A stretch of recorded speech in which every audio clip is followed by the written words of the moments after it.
মাছ গোশ খেতে খেতে যখন একঘেয়েমি হয়ে যাবে তখন কিন্তু চাইলেও আপনারা এক এক রকম করে এক একটা জিনিস রান্না করে খেতে পারেন।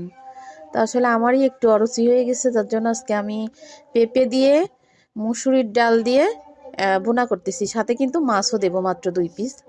আমি ডিম দিতাম, তা ডিম দিতে গিয়ে দেখতেছি 2 পিস মাছ, মানে কালকে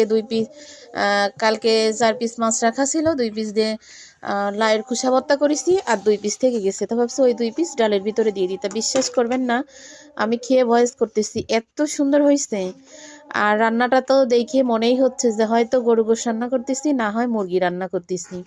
তো এখানে গরু মুরগি কিন্তু কিছুই না, পেঁপে দিয়ে মসুরির ডাল দিয়ে মাছ দিয়ে আমি রান্না করতেছি। তো এত মজা হয়েছে, এইভাবে বাসায় রান্না করে খেয়ে দেখেন। যখন মানে বেশি মাছের তরকারি খেতে খেতে একটা অরুচি হয়ে যায়, গোশ খেতে খেতে অরুচি হয়ে যায়, তখন একটু ভিন্ন কিছু বানিয়ে খেয়ে দেখবেন।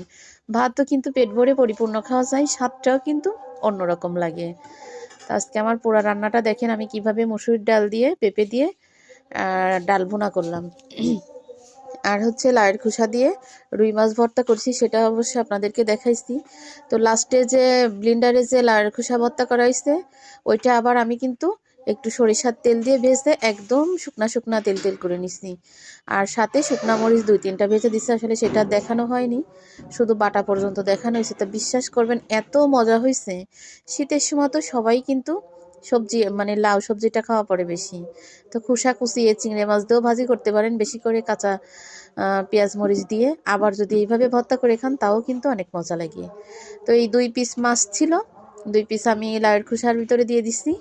আর এই 2 পিস মাছ আমি এর সাথে দিয়ে একদম ভেঙে টেঙে একদম নাড়াই দেবো, অর্থাৎ মুড়ি ঘন্টর মতো করে ফেলবো। দেখেন তো কি সুন্দর কালার হয়েছে।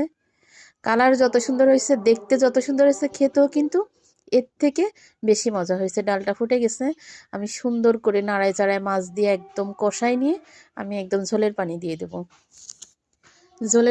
দেবো। আসলে রান্না জিনিসটা কিন্তু করতে গেলে, রান্নাঘরে গেলে কিন্তু আইডিয়া হয়ে যায়। আমরা কিন্তু আগে থেকে কেউ সব জিনিস শিখে আসিনি, বা সব জিনিস জানাও থাকে না, পারাও থাকে না, কিন্তু রান্না করতে গেলে কিন্তু আইডিয়া হয়ে যায়। আমি যে এই ডাল রান্না করব বা লাউয়ের খোসা ভর্তা করবো, এটা কিন্তু কোনোভাবেই রাতে আমার মাথায় ছিল না। রাতে ছিল পাবদা মাছ ভুনা করব, আর হচ্ছে রুই মাছ দিয়ে সিম দিয়ে রান্না করব। সকালে উঠেই কিন্তু রান্না করে গিয়ে রান্নাটা চেঞ্জ করে ফেললাম। তো মহিলারাই পারে কিন্তু সব।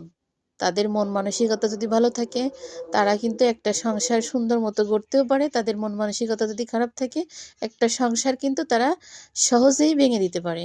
তা আমার ডালটা কিন্তু কষায় টষায় একদম সুন্দর করে ঝোলের পানি দিয়ে ডালটা হয়ে গেছে। আরেকটু ঝোল শুকাবো, আরেকটু ঘন ঘন হলে নামিয়ে তারপরে জিরে গুঁড়ো দিয়ে দেবো। জিরের গুঁড়ো আসলে